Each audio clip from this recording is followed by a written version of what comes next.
Now at 6, the Joplin Humane Society says it's reached overpopulation for dogs at its shelter.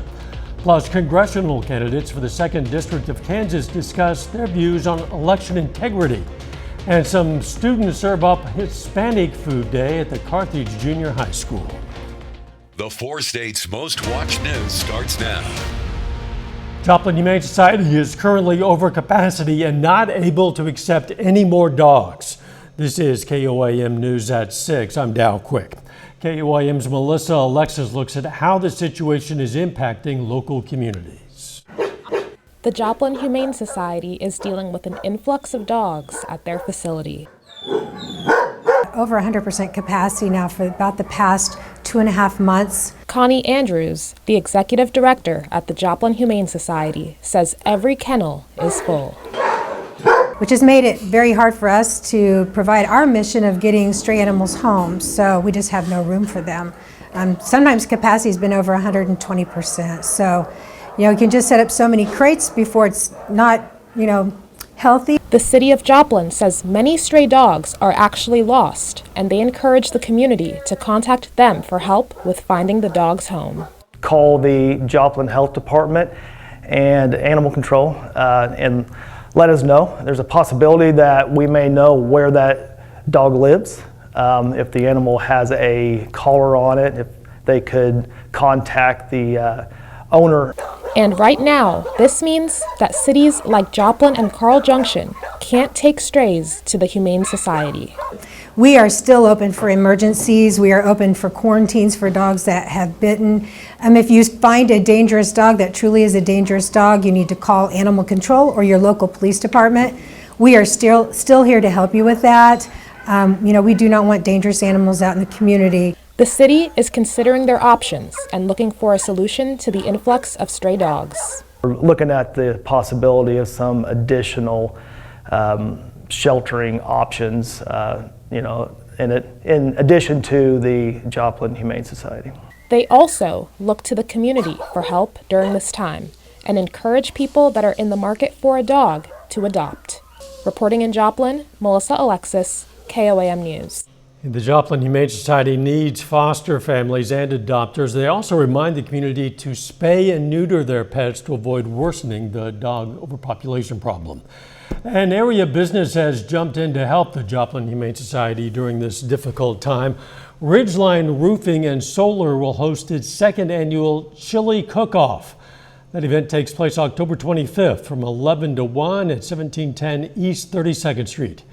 Contestants can enter for cash prizes, tasters, and judges can enter for $10. It costs $20 to enter for the contestants. Our prizes, bragging rights on the line. All proceeds will go to benefit the Joplin Humane Society.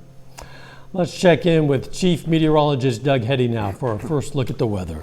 Well, of course, it turned out to be another nice day for us today. First freeze this morning, upper 20s to near 30 degrees. 62 is where we stand right now. 60 in Pittsburgh, pretty much clear skies.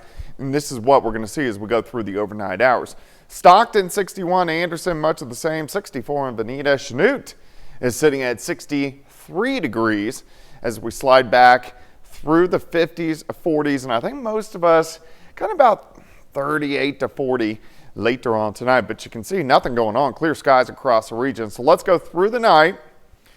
Our winds are going to stay light, and by morning, most of us will be sitting from 37 in Stockton, 41 in Neosho, Veneta 35, 41 in Chanute. Temperatures starting to warm up a bit over the next few days. We'll look at that here in just a bit. All right, we'll catch you in a few. Election day is less than 3 weeks away now, but voters do still have time to learn more about the candidates running for office in their areas. 2 candidates are running for U.S. Congress in the 2nd District of Kansas, Republican Derek Schmidt and Democrat Nancy Boyda. KOAM sat down with both candidates to learn about their positions on everything from the economy to abortion to immigration. We also asked them about their level of confidence in election integrity. Well, of course, even though they're federal elections for federal office, they are run by states. That's the nature of our electoral system.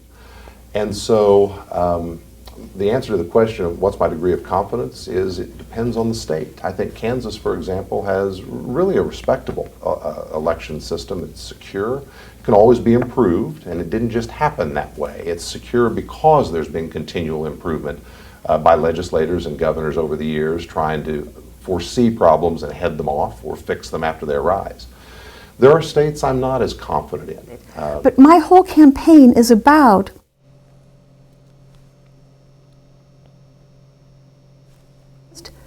so many people that I talk to, we understand that we're on the brink of actually coming apart. So I live in a pretty rural area. I hear about civil war, and they're serious, Dow. They're serious. And do you know why? Because people like what Derek did. He sowed the seeds of distrust. You can check out these interviews in their entirety, unedited, on our website, KOAMnewsnow.com/elections. Pittsburgh Police Department is going to host a site for the National Prescription Drug Take Back Day. The event, which takes place October 26th from 10 until 2, is a way to help people easily get rid of their old, unneeded, unwanted, or expired medications. The Pittsburgh PD will only collect solid forms of prescription medications, no needles or injectors. Anyone interested can go to our website, KOAMnewsnow.com, for more information. Some students at the Carthage Junior High School got to sink their teeth into a tasty event today. Hispanic Food Day gives students of Hispanic and Latino heritage the opportunity to bring in and share their favorite dish. The event always serves up a good time for the kids who get to see their teachers outside of the usual classroom setting. One teacher expressed his love for the event.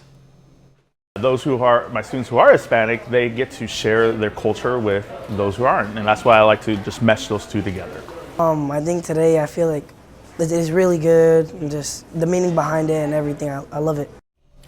Larry Brooks, also known as Senor Brooks to his students, teaches 7th and 8th grade exploratory Spanish at the junior high.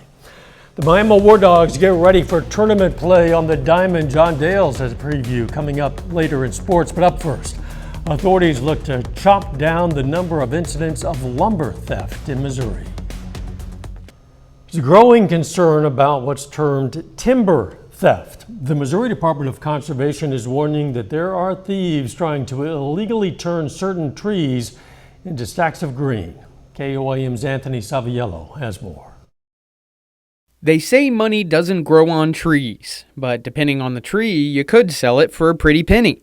But that doesn't mean you can just go chop down the first tree you see and try and make a quick buck. Timber theft is a thing in Missouri, and it's becoming more of a problem. The illegal harvesting and sale of the black walnut tree in particular, a tree that could land someone a few $100. People illegally harvest walnut trees from somebody else's property. Basically, they steal them, and then they take them to a lumber yard, a sawmill, and get money for those logs. According to Tim Mose, a spokesperson with an American-owned local lumber yard, Missouri Walnut, there is no way of telling whether or not the logs someone brings in have been obtained legally or not.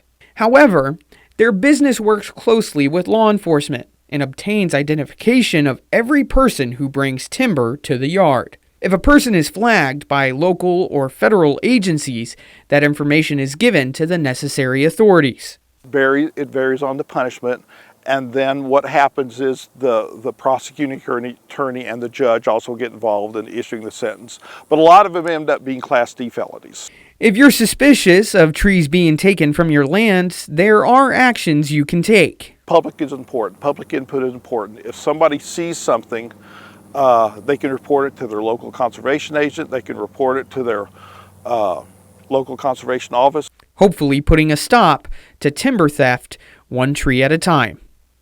Anthony Saviello, KOAM News. The penalty for timber theft could be up to 7 years in prison and up to $10,000 in fines. A little bit later, keeping an eye on your vehicle's tire pressure when the temperature drops. But our temperatures are going to start to warm up as we go through the next few days. We're going to look at that coming up. Well, it definitely turned out to be a nice Wednesday for us today after our first freeze. Most of us 28 to about 30 during the morning hours. And of course, we need some rain. This has been a problem now for about 3 months across the region. For the year, we're only at about 26.5 inches. Look where we should be. We should be approaching 40 inches of rain. That's why we've had the drought issues across the region over the past couple months. So we're over 11 inches behind, but no rain in the immediate future, but some in the forecast, which is good. Great shot. This is our Cornell Arts and Entertainment Complex Tower Cam. Of course, we are looking downtown Joplin, and it looks like as we go through the rest of the evening hours, really shaping up pretty good. 61 Stockton, Anderson, 62 at Grand Lake. Parsons is sitting at 63 degrees. Here's 7th. Here's Rangeline sitting at 62. Light easterly wind at about 5 miles per hour. Slide back through the 50s, 40s, eventually upper 30s a little bit later on tonight. Now the winds are going to start to pick back up as we go into Thursday, out of the other direction compared to what we've seen over the past couple days. Southerly winds gusting 15, 20, upwards of 25. This is going to give us a warming trend as we head toward the weekend. The winds stick around as well as we go into Friday. Clear skies, nothing going on here. The entire Central Plains really pretty much clear. We have high pressure in charge right on top of us, which will slowly meander its way off toward the east as we go through the next couple days, but it's going to continue to give us really good weather conditions. Here's our next storm system dropping in finally as we head into early next week. Now it's a cutoff low, meaning it's cut off from the main flow of the jet, which is way up here. So it just meanders its way off toward the east. It takes its good old sweet time, gets here by about Monday with some rain chances across the region, which is good because we definitely need them. Temperatures warming up over the next few days. Let's move into those rain chances. So here's Sunday into lower 80s. Look at the clouds increase. Look at the rain showers increase by Monday. Some showers sticking around as we go through Monday evening into Tuesday morning. It doesn't look very heavy, but it's at least something because we definitely need something across the region. All right, by morning, 38 to about 40 degrees. So not as cold, but still cold. We'll go into lower 60s by noon. By afternoon, I think most of us right around 70, so just about perfect for this time of the year. Tomorrow night, not as chilly, drop back low to mid 40s as we go into Friday. A little bit warmer as we go to about 73, 74 degrees. All in all, looking pretty good. All right, day planner on Thursday, 42 in the morning, 62 by noon, high temp of 70. Let's move into 4-state Friday night. High school football. Hoodie weather for sure. Kickoff 63 by the fourth quarter, down to 55 degrees. And if you're heading to Maple Leaf on Saturday, chilly start, but by 10, 65 by noon, up to 74 degrees. Dal and I will be out there on Saturday morning. All right, 70 on Thursday, 74 Friday, 77 Saturday, near 80 on Sunday. Then those rain chances moved in on Monday. Oh, bring on the rain. We desperately need it. We need it for sure. Thanks, Doug. Yeah, warming up a bit short term, but it will drop eventually. The temperature will. So does tire inflation pressure when the temp drops. Make sure each tire is filled to the vehicle manufacturer's recommended inflation pressure, which is in your owner's manual and on a label located on the driver's side door frame. Still ahead, 2 members of the Coffeyville Community College football team received Player of the Week honors. And Miami High School softball heads to the state tournament. John Dales has those stories and more. It's coming up next. Tomorrow morning, the Class 4A Oklahoma High School softball state tournament gets started in OKC. The Lady War Dogs of Miami have earned a spot at state after winning regionals and super regionals, and today their supporters send them off in style. Miami High School softball hits the road this afternoon for Oklahoma City in the Class 4A state tournament. Lady War Dogs get to this point after coming back from a loss in their first game of the best of 3 super regional, then winning the next 2 on the road at Wagner, which exemplifies this team's toughness and grit. I kid you not, we came back that night and we hit out on the field right after. So to know that, you know, with watching film and all of that too, you just have a good gut feeling as to, you know, winning it all. And I think like I said, it really gives us a good, push to even be better after beating the number 2 seed. It's really cool. We were fortunate enough to get there 2 years ago and kind of get some experience and get some, the nerves shaken off, and for them to go back, 2 years later is really cool. I'm super excited to watch them. I think they'll thrive in that environment this year. Coffeyville Community College football is off to a solid start in its first season under the direction of head coach Nick Dubler and has a 4-2 record to show for it. 2 Red Ravens are named Players of the Week by the Kansas Jayhawk Community College Conference. Tight end Nick Long is the Offensive Player of the Week after 3 catches for 125 yards and 3 touchdowns in a win over Iowa Central. And linebacker Marquise Lane Owens is the Defensive Player of the Week. He recorded 11 tackles, which includes 1 sack and 3 tackles for loss in that road victory over Iowa Central. The Red Ravens hold a 2-game winning streak. They try to stretch that to 3 this Saturday against Hutchinson Community College. Well, high school softball district tournaments take place in Missouri over the next couple weeks, and this afternoon, 2 of our local schools play in a quarterfinal matchup. Carl Junction heads to McDonald County in the 4-5 matchup of the Class 4 District 6 tournament quarterfinals. As we come on the air, Mustangs lead 5-2 in the 5th inning. McDonald County scores the first 2 runs of the game. CJ ties it up at 2. Then the Mustangs have scored the last 3. Winner of this one moves on to the semifinals tomorrow evening and a matchup with the number 1 seed in the district, Marshfield. Closing things out with MLB playoffs, Game 3 of the National League Championship Series. That's tonight in New York. The Mets stole one from the Dodgers on the road back in Game 2. The series is tied at 1 game apiece. The expected starting pitchers are Walker Buehler for LA, Luis Severino for the Mets. And with the way that both the ALCS and NLCS are shaping up, we could have Mets-Yankees all New York in the World Series. Yeah, Subway Series. A lot of New Yorkers are probably hoping for that. The rest of the nation maybe would prefer to see something outside of New York. We'll be right back. Here's a look at what's coming up on KOAM News at 9 on Fox 14 tonight. Walgreens closures trigger fears over pharmacy deserts. Plus, why health experts say you're never too old to be tested for ADHD. And it's Night of Praise at the Maple Leaf Festival. We're going to take you there. Those stories and a lot more is coming up tonight. KOAM News at 9 on Fox 14. We have some beautiful temperatures ahead of us heading into Maple Leaf Festival weekend. We do. It's still going to be chilly tonight. We're going to drop back to about, we'll go with cold, 38 to about 40 degrees, 70 tomorrow.